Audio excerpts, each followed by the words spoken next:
Welcome to Speaking with Science. We will begin shortly. All participant lines are currently muted. Before we get started, I would like to briefly review some logistical details for the call. Currently, all participant lines are in interactive mode.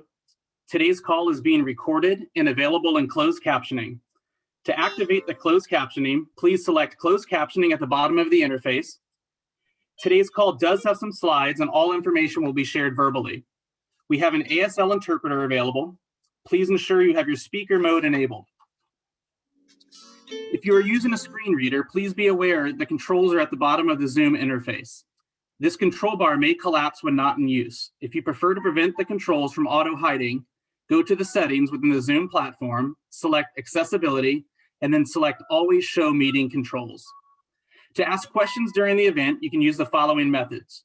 First, you may raise your hand using the raise your hand icon feature in the Zoom control bar to ask your question at the end of the presentation, or you can email us at chapters@fightingblindness.org. Now we can start the show. Good evening, and thank you for joining us for Sipping with Science. Tonight, we will be learning about 21 cool and promising research projects taking place in 2021. Before we dive into the science, we'd like to welcome international mixologist Joyce. Joey's joining us from Seattle, Washington, and will be teaching us how to make one of his signature cocktails. Joey has traveled the globe designing beverage menus for high-end cocktail bars and restaurants. We are fortunate to have him join us this evening to kickstart our event. Take it away, Joey.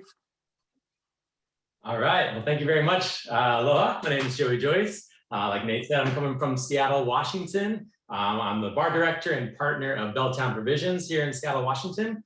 I would like to just thank you all very much for letting me be a part of this event and for supporting the Foundation Fighting Blindness. All right, so the drink we're going to make tonight is called the Back Porch Bliss. It's a perfect drink to enjoy outside on a nice summer day. The version I'm going to make does have alcohol in it, and it works with really any base spirit. However, you're welcome to omit the alcohol and definitely make it in a non-alcoholic version. It's still going to be a delicious drink as well.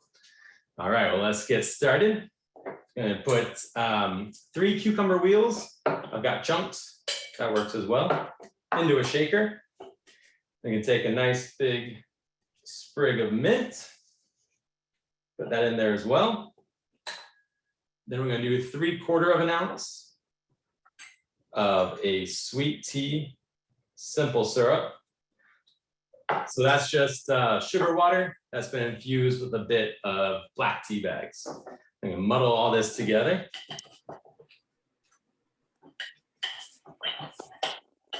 Break down the mint and cucumber.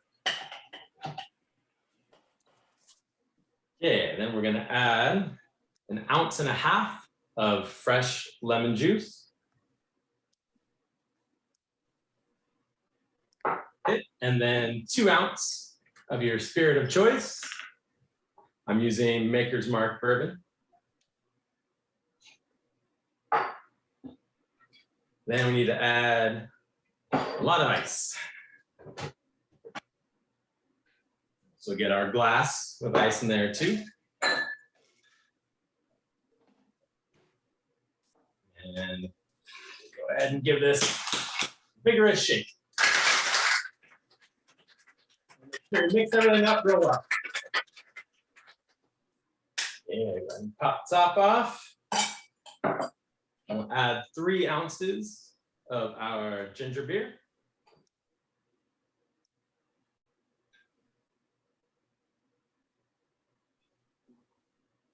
All right. I'm going to strain this into our ice-filled mason jar.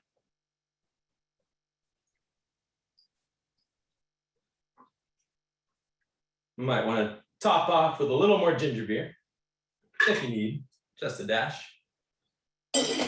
Great. Then I'm going to take a lemon peel. I'm going to have this the smooth side facing out and squeeze that over the drink. So you're expressing that lemon oil that's in the peel. And go ahead and wipe the glass. So again, that's getting that really beautiful, really nice, bright lemon oil all over the glass. Again, on your hands, it really enhances the smell. Then take mint sprig. You want to give it a little slap. This releases the oils, makes it smell beautiful as well. Go ahead and place that in the glass.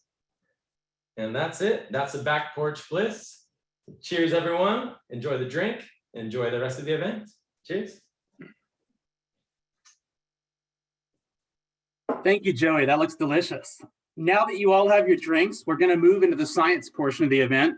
Ben Shaberman, Senior Director of Scientific Outreach, and Michelle Glaze, Associate Director of Professional Outreach, are going to be highlighting 21 cool and promising research projects for 2021, including gene therapies, stem cell treatments, and clinical trials. Enjoy.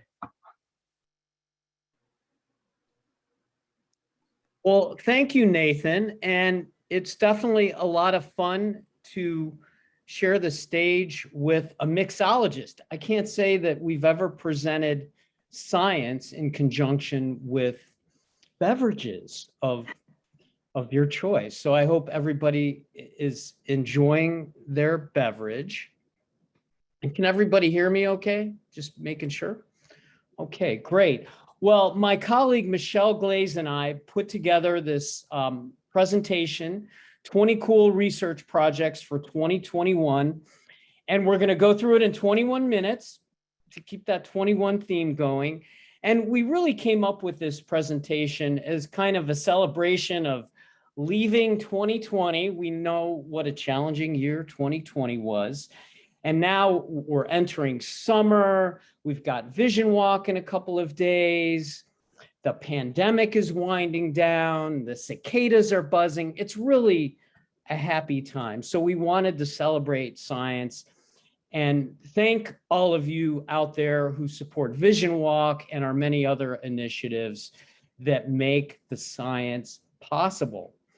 So we will have a little time at the end for questions, but send your questions to chapters@fightingblindness.org if you want to follow up later on with your question. So to get things started, I'm going to hand it over to my colleague, Michelle. Thank you, Ben. We're going to get things kicked off by talking about X-linked retinitis pigmentosa. This is a disease that impacts about 20,000 people in the US and EU. Mutations in RPGR are the leading cause of X-linked RP and the focus of the first 4 trials that we're going to highlight here today. These are all gene replacement therapies. So these are treatments in which a healthy copy of a gene are delivered using a viral capsule into the retina, and that good copy replaces the bad copy. The first 3 trials that I want to talk about are being spearheaded by AGTC, Biogen, and Mira GTX with their partner Janssen Pharmaceuticals. These are all subretinal injections, which are the most common way that gene therapies are delivered into the retina.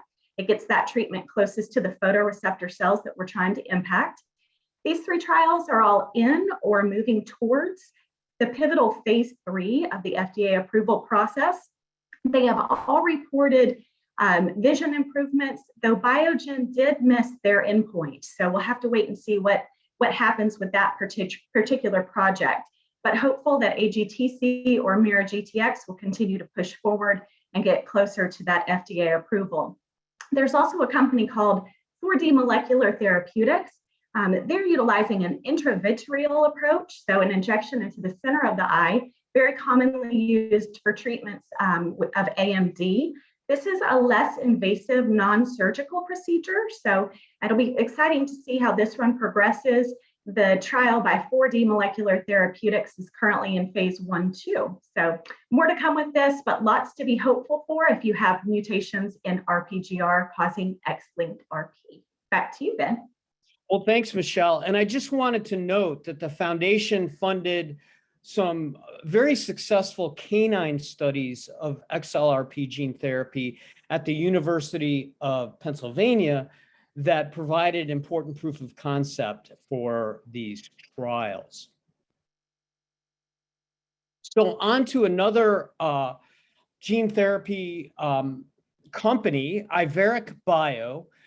They're a partner of the foundation, and they have actually 5 different gene therapies in their pipeline, all of which are at a preclinical stage. The reason I chose to highlight Iveric Bio is they're tackling some of the more challenging genes for gene therapy. 3 of their projects, their CEP290 gene, which that gene when mutated causes LCA, ABCA4, which is the common gene associated with Stargardt disease, and USH2A, which is of course associated with Usher syndrome type 2A, and also non-syndromic RP. All 3 of those genes are too big for the viral container that we normally use to deliver genes. So what the partners of Iveric Bio are doing, the academic research centers, is they are shrinking these genes, making mini genes as we call them, to put them in the viral container so they fit in the viral container and can get delivered.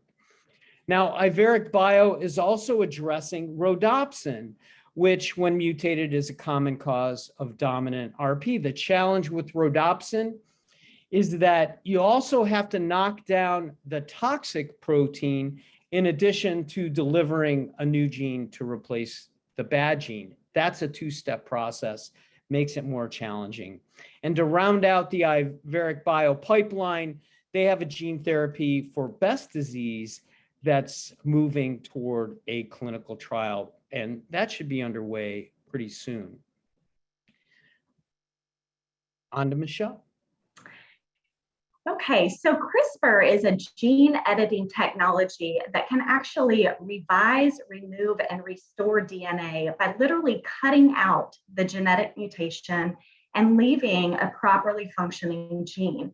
So Editas has developed a CRISPR-Cas9 therapy. This is for mutations in CEP290, which has been mentioned, causes LCA. LCA is a very rare disease that impacts children at a very early age and can cause severe vision loss. This trial is currently in phase 1/2, and it is the first CRISPR-Cas9 treatment to be administered in vivo or in the human body. So it'll be exciting to see how this progresses. There are a couple of other preclinical trials in the gene editing space focusing on mutations in USH2A, exon 13, and also rhodopsin, which causes retinitis pigmentosa. So keep your eyes peeled at more to come from Editas and other gene editing therapies. Thanks, Michelle. And I wanted to note that the Foundation Fighting Blindness is funding about a half a dozen gene therapy, or I should say CRISPR-Cas9 treatment approaches. So there's a lot in the pipeline for CRISPR-Cas9 that the foundation is supporting. Now, I wanted to talk about another approach to correcting or addressing genetic defects, and this is work being done by our partner ProCure, and they are developing RNA therapies.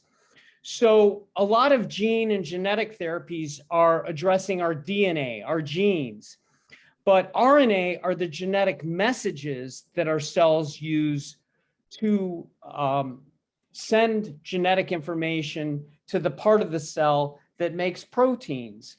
And in addition to correcting DNA, we can also try to correct the RNA, or actually correct the RNA instead. So ProCure has developed this technology. It's called an antisense oligonucleotide. That's a very big word, especially if you've had a drink or two. But what an AON is, it's a tiny piece of genetic material that can mask the mutation in the RNA. That's how it works. So you can think of it like a little piece of genetic tape almost. So ProCure has 3 trials underway right now. One for a common CEP290 mutation. That trial is in phase 2/3. In the phase 1/2, it performed well. It improved vision, so they moved it into a phase 2/3. They're also wrapping up a phase 1/2 trial for USH2A, the exon 13 region. They had nice vision improvements in that as well. That is moving into a phase 2/3. And then they also have a trial underway for the P23H mutation in rhodopsin, which again is a common cause of RP. That's in phase 1/2. They haven't reported results yet, but we're hoping we'll hear about that in the not too distant future. Now, ProCure happens to be in our venture philanthropy portfolio, our RD fund portfolio, and we're investing somewhere in the neighborhood of $7 million in the USH2A project. So the foundation is very involved in helping ProCure get its treatment, the USH2A treatment, through the pipeline. Back over to Michelle. Okay, so thus far we have been talking about some gene-specific treatments, and I want to shift gears now and talk about a neuroprotective gene therapy. As many of you know, in our eyes and our retinas, we have photoreceptor cells, rods and cones. These are the cells that enable vision. They make vision possible. And rods and cones have a very close relationship. Rods actually produce and secrete a protein called rod-derived cone viability factor that helps to preserve cones. And what we see in diseases like retinitis pigmentosa, Usher syndrome, and related conditions is typically rods die off first, and then the cones begin to die. So what the folks at Sparing Vision out of France are doing is they're utilizing a gene therapy to actually deliver rod-derived cone viability factor into the retina in the hope that cones will be preserved. Now, cones are very important for many of our daily activities, both functionally and socially. Cones enable us to see centrally. They allow us to see colors. They enable us to see in lighted conditions. And what happens is when the cones begin to die off, individuals begin to have trouble with things like reading or seeing people's faces or seeing fine details. So we're hoping that by preserving cones, vision will be preserved. And we're excited to see what comes of this trial from Sparing Vision. Hopefully we'll see this move into phase 1/2 very, very soon. So stay tuned for this. Sure, thanks, Michelle. And I'll add that this project, this company actually is part of our RD fund as well. And it is gene agnostic. It's designed to work independent of the mutated gene causing the disease. And we'll move on to another project that Michelle is going to tell you about. Yeah, so there's an optogenetic approach, which is also gene agnostic, so not gene specific. And this is a therapy that has implications for individuals with advanced retinal degenerative disease. What happens in individuals with advanced disease is the photoreceptor cells that I mentioned before, they're dying off. And in most cases, there are very few, if any, photoreceptors left. So the therapies and treatments that we've talked about thus far probably don't have great implications for individuals with these advanced diseases. So there are a few companies, Jsite, Jsite, and Allergan, to name a few, that are working on an optogenetic therapy. And what they're looking at here is some cells that are still viable in the retina, even after the photoreceptors have died. And these are called ganglion cells. So a gene therapy is delivered, a protein is delivered to these ganglion cells to enable the ganglion cells to act more like photoreceptors and to bestow some light sensitivity. We're highlighting Jsite because it was the first clinical trial in the US to report positive findings. They had 4 patients that were dosed and had some positive vision improvements for all 4 of those individuals. These folks reported the ability to do things like see light, shapes, and motion.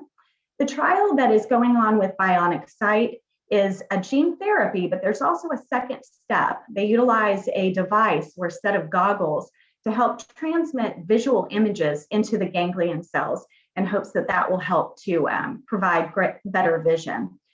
So we'll be excited to see what happens with this trial. It's currently in phase 1/2, and stay tuned and keep your eyes on Jsite.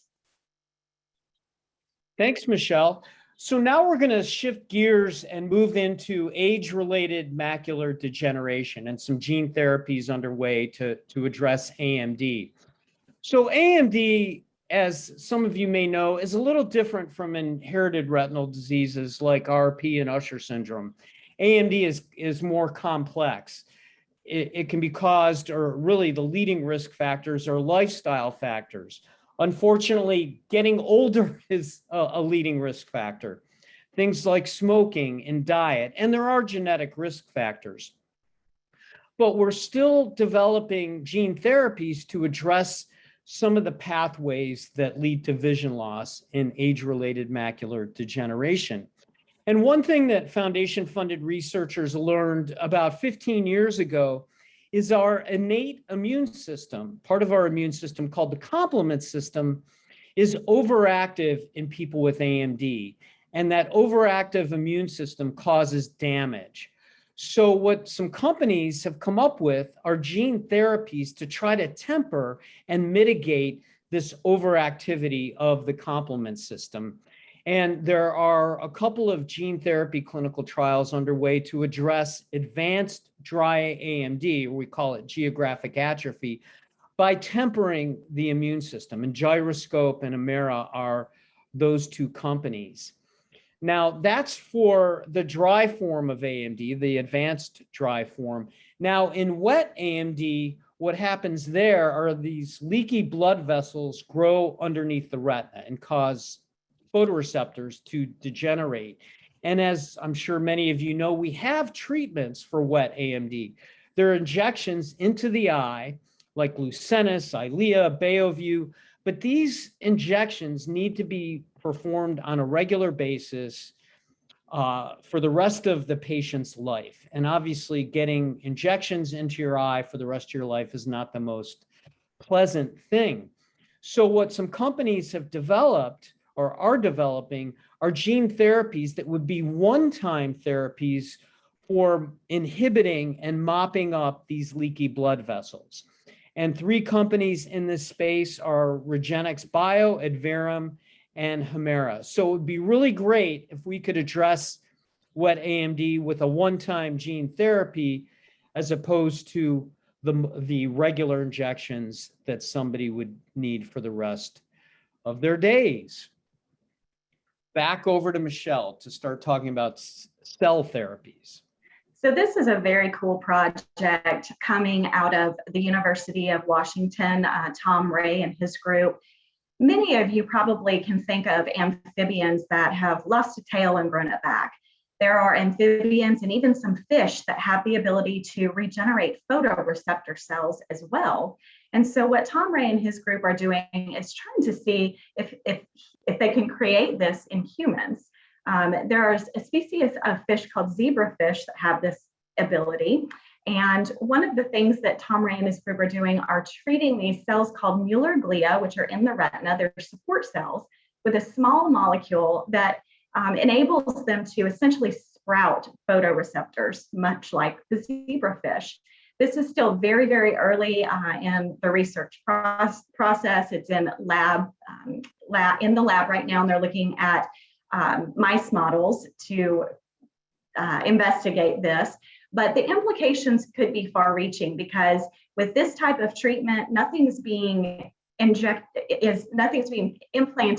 or transplanted into the eye. So there's very little chance for rejection. And so it'll be interesting to see how this progresses, but exciting work coming from Tom Ray and his group.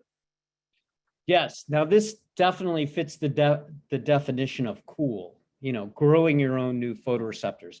And this is a foundation-funded project. Thanks, Michelle.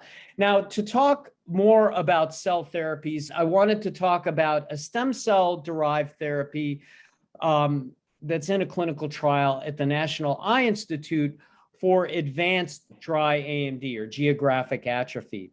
And so a researcher there, Kapil Bharti, is taking blood from patients, a small blood sample, and he's turning the clock back genetically through genetic procedure, so those blood cells revert back to a stem cell state. And once they're in a stem cell state, they can be coaxed forward to become retinal cells. In the case of AMD, we often lose RPE cells first. So that's what Dr. Bharti is making, new RPE cells to replace those that are lost in AMD. So what's really cool is that the patient is also the cell donor. So once he makes these RPE cells, he's putting them on a biodegradable scaffold, which really helps with the transplantation procedure. It helps integration, and it helps the survival of the cells. This is in a phase 1/2 trial. They haven't reported results yet. This is for AMD, but this approach might be used for other conditions like Stargardt disease as well, somewhere down the road. So stay tuned for that. And then finally, to close things out from a research project standpoint, I wanted to talk about a project that the foundation is funding at Mass Eye and Ear, and we're supporting Rachel Huckfeld, the investigator in this particular project, to address a complication that's pretty common with retinitis pigmentosa called cystoid macular edema. It's also pretty common with X-linked retinoschisis. So what cystoid macular edema is, or we call it CME for short, it's a swelling of the retina. It's a collection of fluid that happens as a consequence of RP. As I have on the slide, it's about 25% of people with RP will develop CME. And the slide toward the bottom of this image toward the bottom of the slide shows the swelling in the retina. The retina normally looks pretty flat, but in this image, you can see this hill, this area of collected fluid and swelling.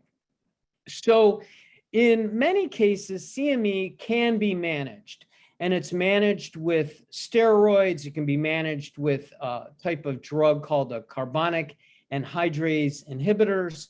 Sometimes these are taken orally or they're delivered locally, but they don't always work. And if you don't control CME well, it can lead to increased vision loss, worse vision, and it can also cause some more damage to the retina, which obviously is not a good thing.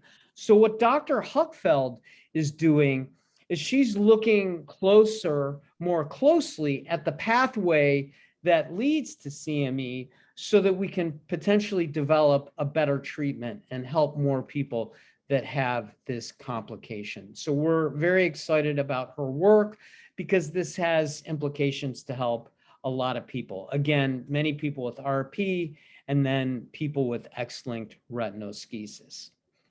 And now to close things out, we're going to move back to Michelle to just give you a quick overview of our genetic testing program. Yes, so 21 very, very good reasons to be optimistic for the future. And in order for clinical trials to be underway, patients are needed for these trials. And for many of these trials, a genetic diagnosis is required. So the Foundation Fighting Blindness has partnered with Blueprint Genetics and Informs DNA to offer a no-cost genetic testing and genetic counseling option for patients. I want to make sure that you all are aware of this. Blueprint offers the no-cost genetic test. Informs DNA is providing no-cost genetic counseling. And then, of course, the foundation offers the MyRetina Tracker patient registry. We are hopeful that everyone registers in the MyRetina Tracker registry. Just a reminder that genetic testing is not required to participate, but the registry enables the research community to find and potentially recruit individuals for clinical trials like we've talked about this evening. This is a way to help patients and families manage their inherited retinal disease and also to provide a path moving forward and to continue to drive research to find treatments and cures. If you'd like more information about anything that you've heard about today or the genetic testing program, you can certainly visit our website at fightingblindness.org. You can also visit myretinatracker.org if you'd like to learn more about the MyRetina Tracker patient registry. And then clinicaltrials.gov is a good resource to learn more about the clinical research that's underway. So Ben, I don't know if you want to add any final comments and close things out, but we certainly appreciate your attention tonight, all. Yes, I just echo Michelle's appreciation for your participation. And let's see if we can move to any questions that you might have.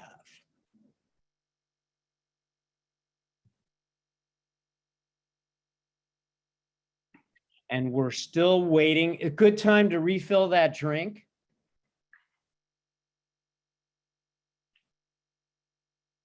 And I guess while we're waiting, again, we're grateful to everyone out there for all the great work you do to organize your teams and your fundraising for Vision Walk.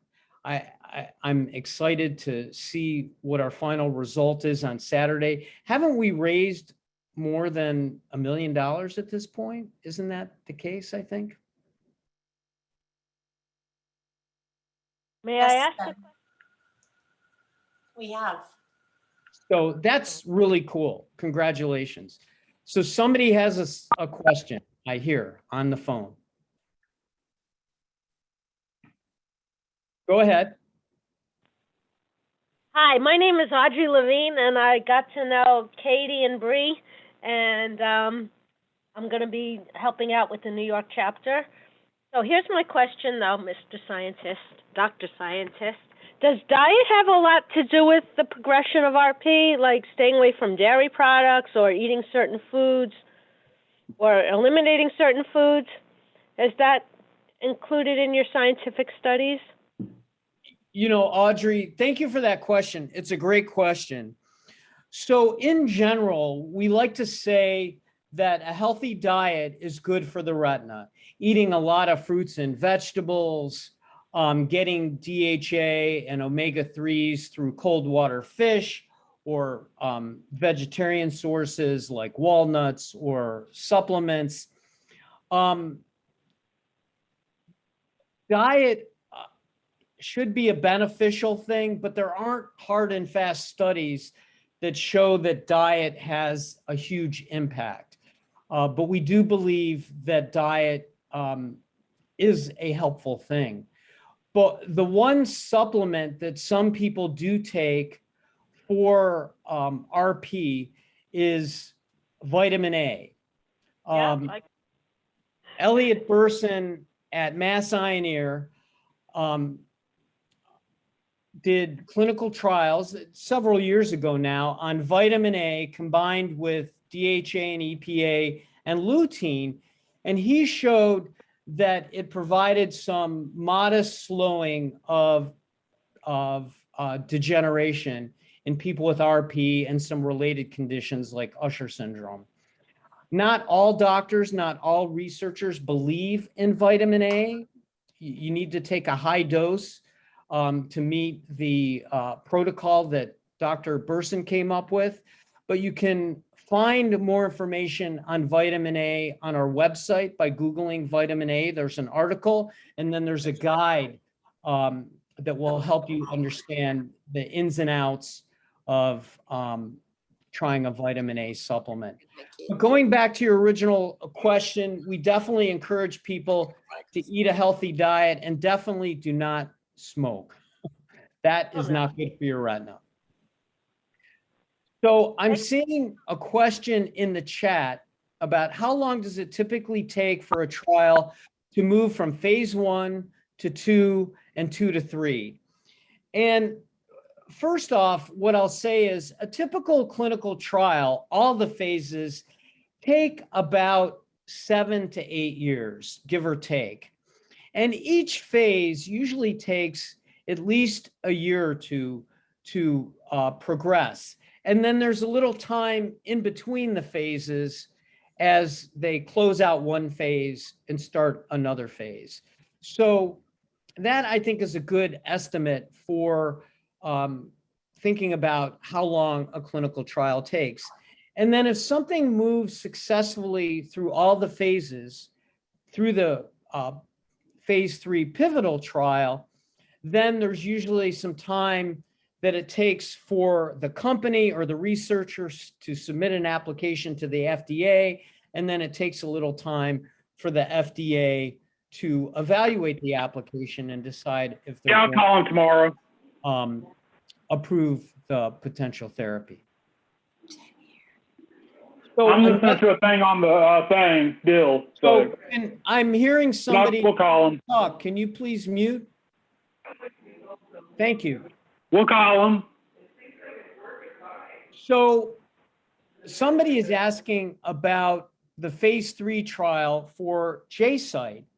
And just to let everyone know, what Jsite is developing is a stem cell derived therapy for RP and Usher syndrome and related conditions that's delivered through an intravitreal injection.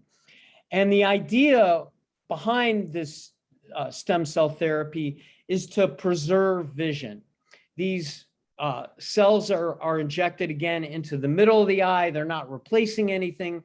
The hope is to slow vision loss and preserve retinal cells. So Jsite has reported that in their phase 2, which they evaluated their treatment in about 85 people, they had some encouraging results. There's a subpopulation of people for which the results were even more encouraging, those with a little better vision who entered when they entered the trial. So now Jsite is planning a phase 3.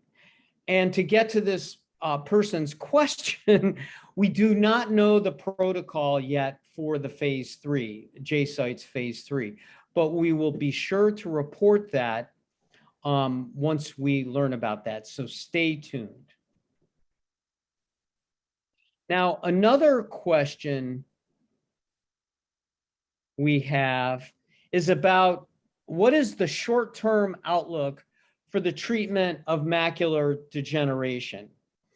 That's a big question. We could spend a whole presentation or a whole science session talking about that, but I'll say two things. As we talked about earlier in the gene therapy slide that I had up, there are emerging gene therapies for both dry AMD and wet AMD. And those are in early stage clinical trials. And hopefully we'll see some success from some of those trials in the next perhaps 2 to 3 years. We still need a little more time for those trials to progress. Now, where the real gap is in AMD research right now is for addressing dry AMD, because as I said earlier, we do have wet AMD therapies. And there are a few companies that have clinical trials underway for dry AMD therapies to slow the progression. Two of the companies are Apellis and Iveric Bio, actually the gene therapy company I talked about before. They have a different therapy. It's not a gene therapy, it's a protein for trying to slow dry AMD, the advanced form. And both of those companies have reported some encouraging results, and they're in phase 3 right now, if I remember correctly. So perhaps in the not too distant future, if those phase 3 trials are successful, we'll have a dry AMD therapy cross the finish line. And it looks like Phi Mo has his hand raised, if I'm seeing that correctly. Well, thanks for seeing that, because I missed it. Phi, are you on? Yes. Hi, Ben. Hey, Phi.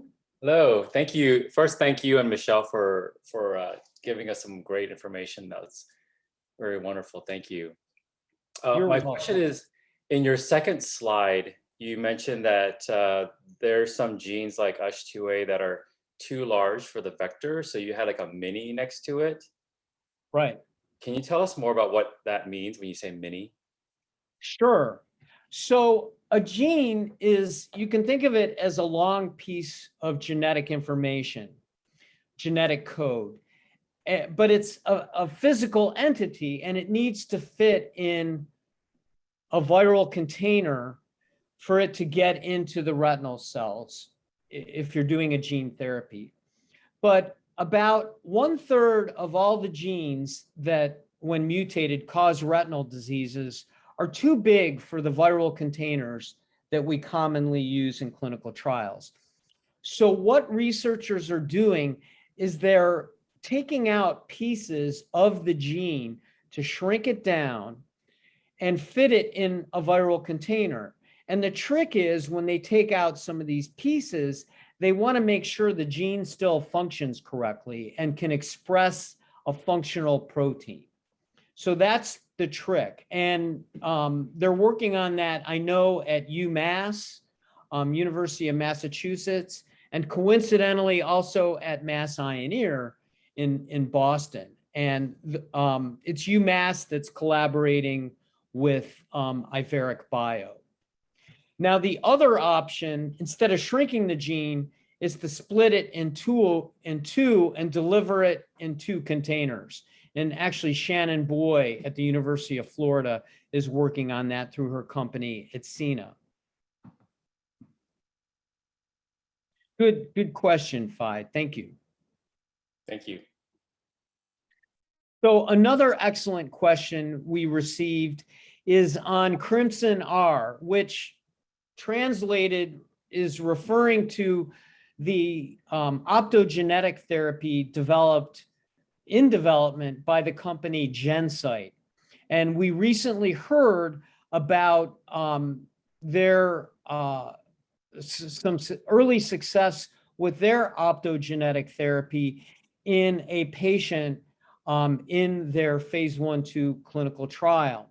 So that's in some ways similar to the bionic site approach that Michelle talked about. And we did mention, or she did mention, that there were other clinical trials underway. And Jsite is one of those clinical trials. Their protein that they're using to make ganglion cells light sensitive is called Crimson R. So that's what the reference is. And so this one patient in the trial was able to spot objects and actually touch objects on a table after receiving this therapy. Before receiving the therapy, he was completely blind. He couldn't see those objects. And Jsite uses goggles as well to enhance the visual experience. So that's at an early stage. What's unique about Jsite, or at least their trial, theirs was actually published in a peer-reviewed journal, Nature. The bionic site results for their 4 patients wasn't, but it was bionic site who reported first. So we decided to report on bionic site. But the Jsite approach is very exciting, and obviously we're wishing good luck and hope for success for both approaches. And I will add that the Foundation Fighting Blindness is funding other optogenetic approaches that aren't yet in a clinical trial that will hopefully be successful as well. A company called Videre is an example of that. That's part of our Retinal Degeneration Fund that is working on optogenetics. And we have a couple of hands raised. One is Joy Velasco. Hi, Joy.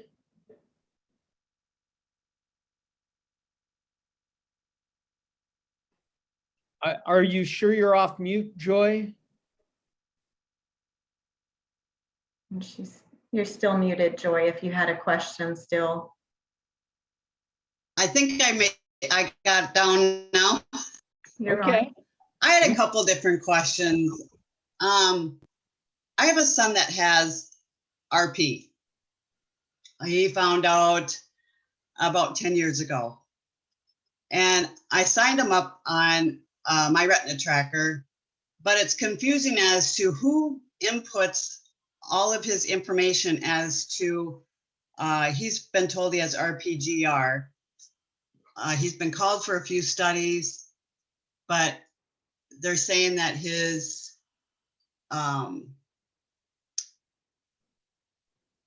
is inconclusive.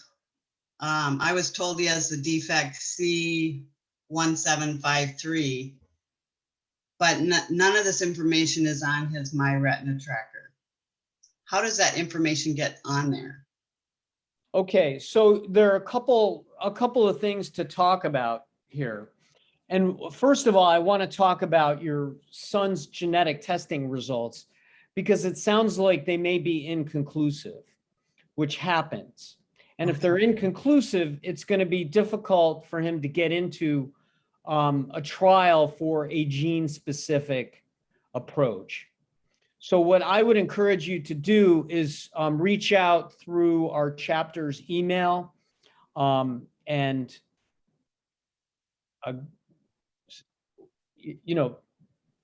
mention your information, mention this discussion, and we can have a follow-up conversation and perhaps talk more about the genetic testing report and see what's going on to see if he needs to be retested. Now, in terms of entering information into My Retina Tracker, the records in My Retina Tracker are controlled by the patient usually. So the patient or the family member goes in and can update information in My Retina Tracker, including the genetic information as it becomes available and new results in terms of vision testing and things like that. Now, sometimes when people are newly genetically screened and they're working with a genetic counselor, the genetic counselor may help them get their records started. But usually afterward, it's the patient or a family member who manages the record. Now, if somebody is having a difficult time inputting information into My Retina Tracker, they can send an email to coordinator@myretinatracker.org, and we have staff who can help that person get their information in. So coordinator@myretinatracker.org, exactly. And I think, what you're talking about with the genetic testing report, those reports are often very cryptic and difficult to understand. And that's part of the reason a genetic counselor is really important, because they can help you understand that. And before we talk about trials and what he might be eligible for, I'd like to know more about what that report is saying so we can get a better focus on what might be appropriate. and he's having a hard time getting a hold of that for himself through the retina center that he's been going to. So, you know what? Send me an email and we can have a conversation about possible next steps. and the email that I would send that to you would be Send it to the chapters at fightingblindness.org. Okay, chapters. I see that. And just put it for Ben, and I will address that. And that's actually in the chat, that email address. I'm seeing that. Okay. And two, for folks who have inconclusive results, it's important to revisit those to some degree, because there can be changes, new things that are discovered through clinical research. I know for myself personally, I have retinitis pigmentosa. I had genetic testing done in 2013. I had a variant of unknown significance that was identified. And I had genetic counseling done in 2019, and they discovered that my specific mutation had been revised and is now considered likely pathogenic. So, I don't know how long ago your son was tested, but if there were some inconclusive results, revision might be important down the road. So he was tested in January of 2018. And they also tested myself and my other son. Okay, we'll have a conversation offline and try to get you on a good track, your son on a good track. Oh, I appreciate it, Ben. Our pleasure. So I see other hands raised now that I've expanded my windows here. Yvonne Medina. Hi, guys.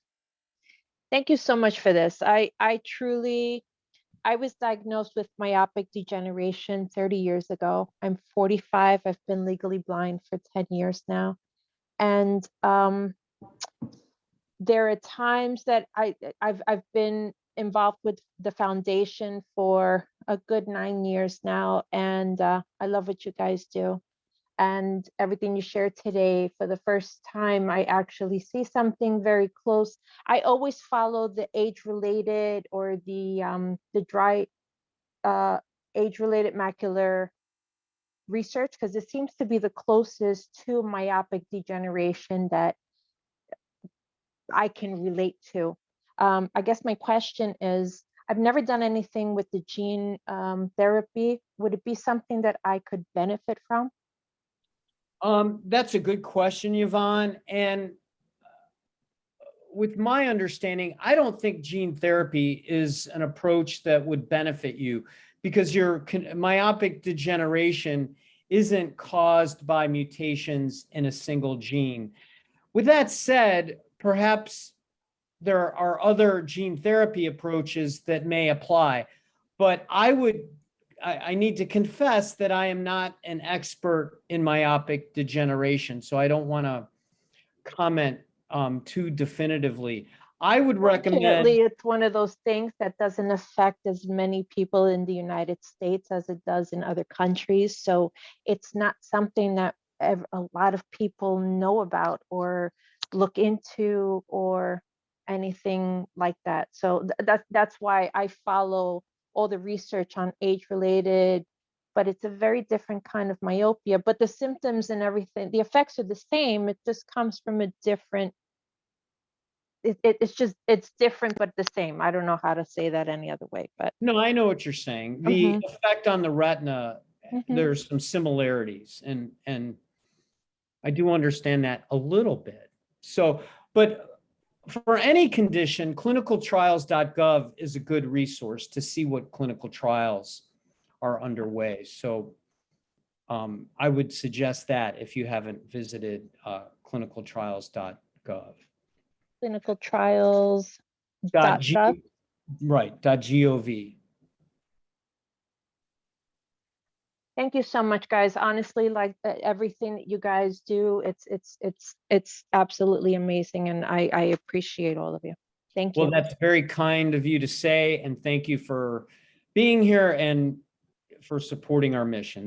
That's what makes all this great stuff possible. So I see a hand raised for Charlie B. Yes, thanks, Ben. I was just wondering if either of you could expand a little bit or talk more about the trial that involves Best disease. And the reason I ask is that I have probably had 5 or 6 different diagnoses over the last 25 years.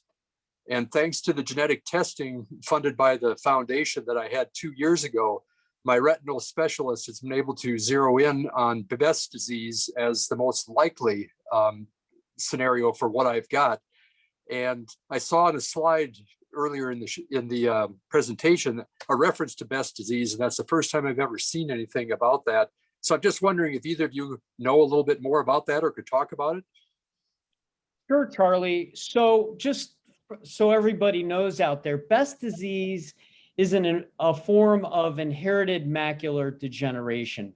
So it's sort of a cousin to Stargardt disease, where people can lose central vision. There are some differences, but what's been exciting is that the University of Pennsylvania Veterinary School has a dog model of Best disease, a canine model, and a researcher there that we funded, her name is Karina Gashevich, and she's developed a gene therapy that's worked nicely in that canine model. And that work is being translated by Iveric Bio into a gene therapy clinical trial, hopefully in the not too distant future. Hopefully that's months away. So that's kind of the background on that gene therapy. It's for the gene BEST1, because there are multiple genes that can be the causes of Best disease. Charlie, can I ask where you live? Yes, I live in Minnesota. Okay.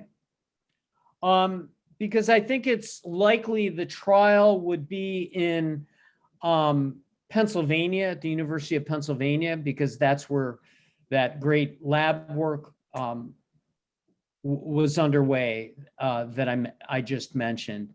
But stay tuned. Hopefully we'll be hearing in the not too distant future about that trial.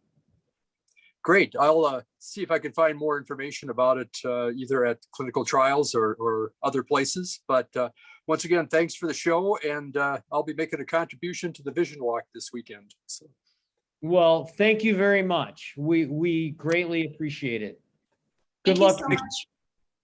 Thank you so much, Ben, for answering some questions. If that's okay, I would love to speak a little bit about the Vision Walk. I feel like this is a great transition. Go for it. Do you want me to release my screen here? Yes, please. Thank you. Okay. And if anyone has any more questions for Ben that we were not able to get to, I just want to thank you all for joining us this evening. And you can email chapters@fightingblindness.org. And those questions will be directed towards Ben and the chapters team to answer if he did not have a chance to answer for you this evening during our presentation.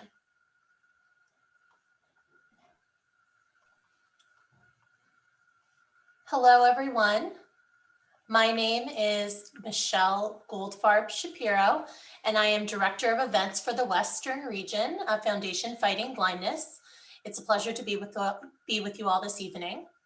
And I'm going to talk a little bit about our events that we have going on this spring. So I understand this past year has been difficult, but I am excited to share that there is light at the end of the tunnel, and we are going to be back together soon in person for our individual walks across the country this fall.